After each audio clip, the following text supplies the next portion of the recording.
តើ Kim Kardashian ជានរណាតើអ្នកធ្លាប់ឆ្ងល់ទេថាហេតុអ្វីបានជា Kim Kardashian អាចក្លាយជាស្ត្រីម្នាក់ដែលមានឥទ្ធិពលខ្លាំងបំផុតលើពិភពបណ្ដាញសង្គមនិងពិភពកម្សាន្តអាមេរិក Kim Kardashian ឬឈ្មោះពេញថា Kimberly Noel Kardashian គឺជាតារាទូរទស្សន៍បែបបង្ហាញពីជីវិតពិតតារាបង្ហាញម៉ូដអ្នកជំនួញមេធាវីនិងជាស្ត្រីដែលអាចបំលែងភាពល្បីល្បាញនិងមានឥទ្ធិពលខ្លាំងម្នាក់លើពិភពបណ្ដាញសង្គមនិងឧស្សាហកម្មកម្សាន្តនៅសហរដ្ឋអាមេរិកនាងកើតនៅថ្ងៃទី21 ខែតុលា ឆ្នាំ1980នៅទីក្រុង Los Angeles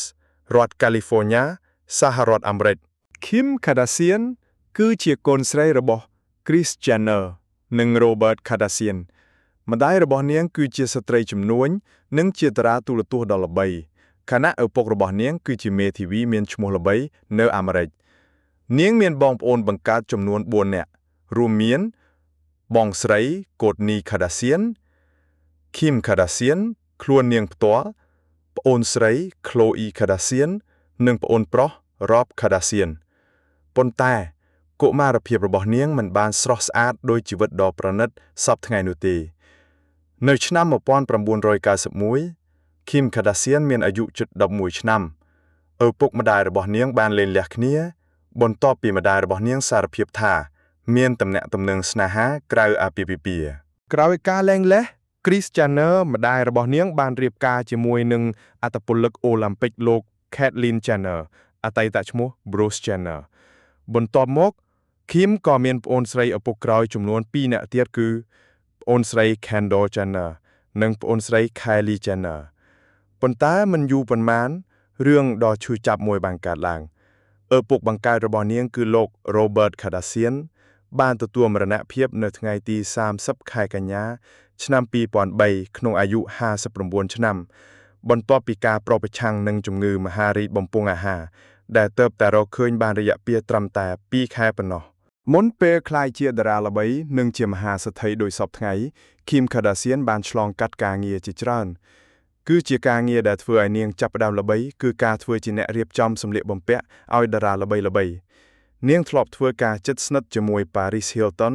ដែលជាតារាល្បីបំផុតម្នាក់ក្នុងទសវត្សរ៍ឆ្នាំ2000រហូតធ្វើឲ្យកាមេរ៉ាអ្នកប្រមាញ់រូបភាពចាប់អារម្មណ៍លើនាងផងដែរ Kim មិនត្រឹមតែជាជំនួយការផ្ទាល់ខ្លួនរបស់ Paris Hilton ប៉ុណ្ណោះទេប៉ុន្តែនាងក៏តែងបង្ហាញខ្លួនជាមួយ Paris Hilton នៅគ្រប់កម្មវិធីធំៗរហូតធ្វើឲ្យកាមេរ៉ាអ្នកប្រមាញ់រូបភាពចាប់អារម្មណ៍លើនាងផងដែរការនៅក្បែរ Paris Hilton បានផ្ដល់ឱកាសដ៏ធំមួយដល់ Kim នាងបានរៀនពីរបៀបគ្រប់គ្រងភាពល្បីល្បាញរៀនពីការប្រើប្រព័ន្ធផ្សព្វផ្សាយនិងបណ្ដាញសង្គមរៀនពីការកសាងយីហោជីវិតផ្ទាល់ខ្លួន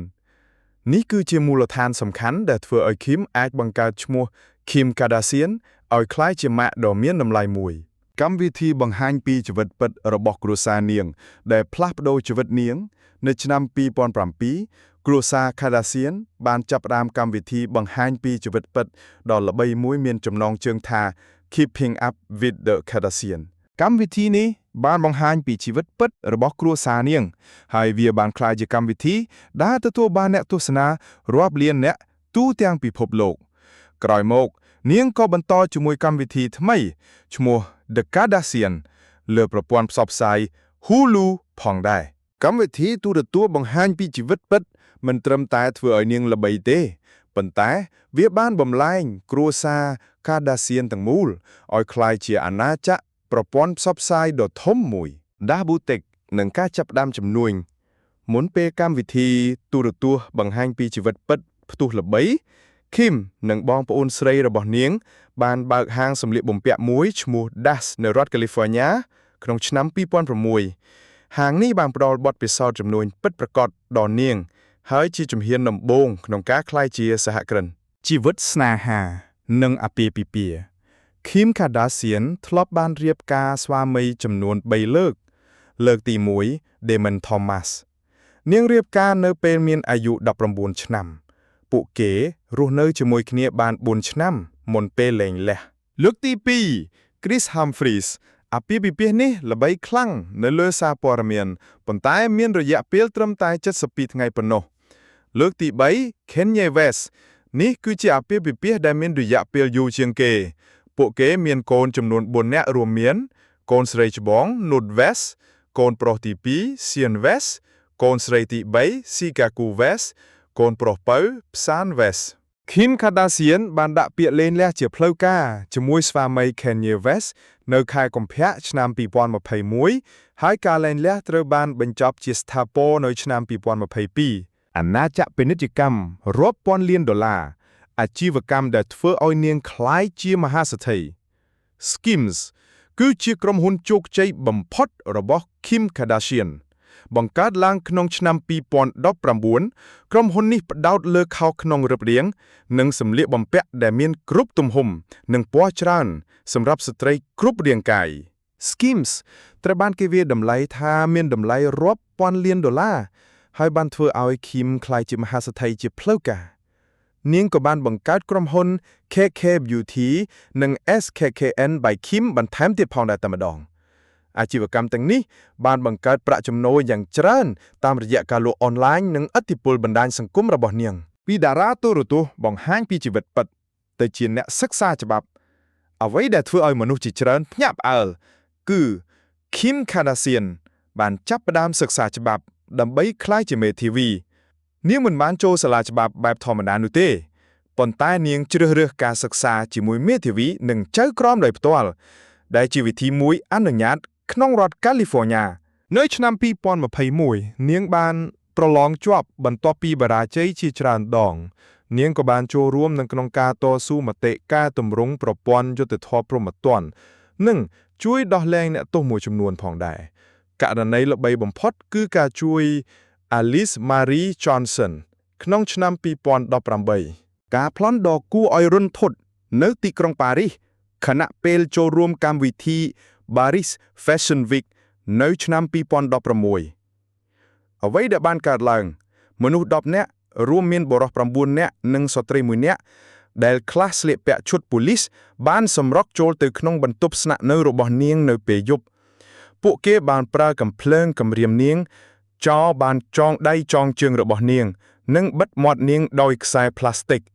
រួចបានចាប់នាងដាក់ក្នុងបន្ទប់ទឹកនិងលួចយកគ្រឿងអលង្ការតម្លៃប្រហែលជិត$10 លានរួមទាំងចិញ្ចៀនពេជ្រដ៏មានតម្លៃព្រឹត្តិការណ៍នេះបានធ្វើឲ្យនាងផ្លាស់ប្ដូររបៀបរស់នៅទាំងស្រុងដោយកាត់បន្ថយការបង្ហាញជីវិតឯកជននិងទ្រព្យសម្បត្តិនៅលើបណ្ដាញសង្គម Kim Kardashian ត្រូវបានគេស្គាល់ថាជាអ្នកស្រឡាញ់រថយន្តប្រណែតនាងមានឡានជាច្រើនដូចជា Rolls-Royce Ghost, Lamborghini Urus, Mercedes Maybach GLS 600, Maybach S 580, Range Rover SV Autobiography, Ferrari 458 Italy, Tesla Cybertruck, Rolls-Royce Phantom, Mercedes-Benz SLR McLaren, Lamborghini Aventador នាងក៏មានយន្តហោះឯកជនដ៏ប្រណិតផ្ទាល់ខ្លួនដែលជាយន្តហោះឯកជន Gulfstream G650ER1 ដែលត្រូវបានគេឲ្យឈ្មោះក្រៅថា Kim Air តម្លៃទិញមូលដ្ឋានរបស់យន្តហោះនេះគឺប្រហែល$95 លានប៉ុន្តែបន្ទាប់ពីការកែច្នៃនិងបន្ថែមគ្រឿងបរិក្ខារផ្ទាល់ខ្លួនយ៉ាងប្រណិតត្រូវបានគេប៉ាន់ស្មានថាតម្លៃសរុបបានកើនឡើងដល់ប្រមាណ$150 លានដែលជាយន្តហោះដែលផ្ដល់នូវខ្យល់បរិសុទ្ធ 100% រៀងរាល់ពី3នាទីម្ដងនិងមានបច្ចេកទេសកម្ចាត់មេរោគនិងអាឡែស៊ីលំនៅឋានសំខាន់របស់នាងស្ថិតនៅតំបន់ Hidden Hills ដែលជាតំបន់ឯកជនសុវត្ថិភាពខ្ពស់និងប្រណិតជិតនឹង Los Angeles សហរដ្ឋអាមេរិកនាងបានទិញអចលនទ្រព្យនេះជាមួយអតីតស្វាមី Kanye West ក្នុងឆ្នាំ2014ហើយបានបន្តរស់នៅទីនោះជាមួយកូនទាំង4បន្ទាប់ពីការលែងលះនាងក៏បានទិញផ្ទះនេះបន្តពីអតីតស្វាមីតម្លៃដើមនៃអចលនទ្រព្យនេះគឺប្រហែល$20 លានប៉ុន្តែបន្ទាប់ពីការកែលម្អដ៏ធំសម្បើមតម្លៃរបស់វាត្រូវបានគេប៉ាន់ស្មានថាមានចន្លោះពី$60 លានដល់$80 លានKim Kardashian មានការវិនិយោគយ៉ាងច្រើនលើវិស័យអចលនទ្រព្យក្រៅពីផ្ទះលំហែកាយនៅ Malibu ដ៏ល្បីល្បាញនោះនាងក៏មានអចលនទ្រព្យសំខាន់មួយចំនួនទៀត 1. Villa នៅ Malibu หรือវិមានឆ្នេរសមុទ្រ Malibu តម្លៃប្រហែល $70.4 លានក្នុងឆ្នាំ 2022 លក្ខណៈពិសេសនៃវិមានគឺជាជាប់មាត់សមុទ្រដែលធ្លាប់ជាអតីតរបស់តារាបង្ហាញម៉ូដ Cindy Crawford វាមានទំហំជាង651ម៉ែត្រការ៉េមាន 4 បន្ទប់គេងនិង 5 បន្ទប់ទឹកលក្ខណៈពិសេសគឺមានផ្លូវដើរឯកជនចុះទៅឆ្នេរសមុទ្រនិងការតុបតែងផ្ទះបែប Mediterranean ដ៏ប្រណិតផ្ទះដែលទទួលឥទ្ធិពលពីតំបន់ជុំវិញសមុទ្រមានអារម្មណ៍កក់ក្ដៅស្រស់ស្រាយប្រណិត 3. Condo Calabasas នាងធ្លាប់មានខុនដូប្រណិតមួយនៅ Calabasas ដែលនាងធ្លាប់ប្រើជាការិយាល័យនិងកន្លែងធ្វើការក្រោយមកនាងបានលក់វាចេញអចលនទ្រព្យដទៃទៀតក្នុងរយៈពេលជិត2ទសវត្សរ៍កន្លងមកនេះនាងបានទិញនិងលក់អចលនទ្រព្យជាច្រើននៅតំបន់ Beverly Hills, Bel Air និងតំបន់ផ្សេងទៀតក្នុងរដ្ឋ California ដែលជាផ្នែកមួយនៃការវិនិយោគទ្រព្យសម្បត្តិរបស់នាងការសម្ដែងភាពយន្តនិងរឿងភាគក្រៅពីកម្មវិធីទូរទស្សន៍បង្ហាញពីជីវិតពិតនាងក៏ធ្លាប់សម្ដែងក្នុងភាពយន្តនិងរឿងភាគជាច្រើនដូចជា Disaster Movie, Ocean's 8, Paw Patrol the Movie, American Horror Story Delicate, CSI New York, All Fair Kim Kardashian មិនមែនគ្រាន់តែជាតារាកម្មវិធីទូរទស្សន៍បង្ហាញពីជីវិតពិតឬអ្នកល្បីលើបណ្ដាញសង្គមប៉ុណ្ណោះទេនាងគឺជាស្ត្រីម្នាក់ដែលអាចបំលែងភាពល្បីល្បាញឲ្យក្លាយជាអាជីវកម្មដ៏ធំនិងជាអាណាចក្រពាណិជ្ជកម្មរាប់ពាន់លានដុល្លារពីអ្នករៀបចំសម្លៀកបំពាក់ធម្មតាទៅជាមហាសេដ្ឋីអ្នកជំនួញតារាទូរទស្សន៍និងអ្នកតស៊ូមតិផ្នែកច្បាប់ជីវិតរបស់ Kim Kardashian គឺជារឿងរ៉ាវមួយដែលបង្ហាញពីការប្រើប្រាស់ឱកាសភាពឆ្លាតវៃក្នុងការកសាងយីហោជីវិតផ្ទាល់ខ្លួនរបស់នាងនិងសមត្ថភាពក្នុងការរក្សាខ្លួនឯងឲ្យនៅតែមានឥទ្ធិពលក្នុងពិភពកម្សាន្តអស់រយៈពេលជាង20ឆ្នាំទ្រព្យសម្បត្តិសុទ្ធរបស់ Kim Kardashian ក្នុងឆ្នាំ2026ត្រូវបានប៉ាន់ប្រមាណថាមានចំនួនជិតដល់ $2.5 ពាន់លានដែលធ្វើឲ្យនាងក្លាយជាមហាសេដ្ឋីម្នាក់ក្នុងចំណោមមហាសេដ្ឋីល្បីៗដែលមានជាងគេបំផុតនៅលើពិភពលោក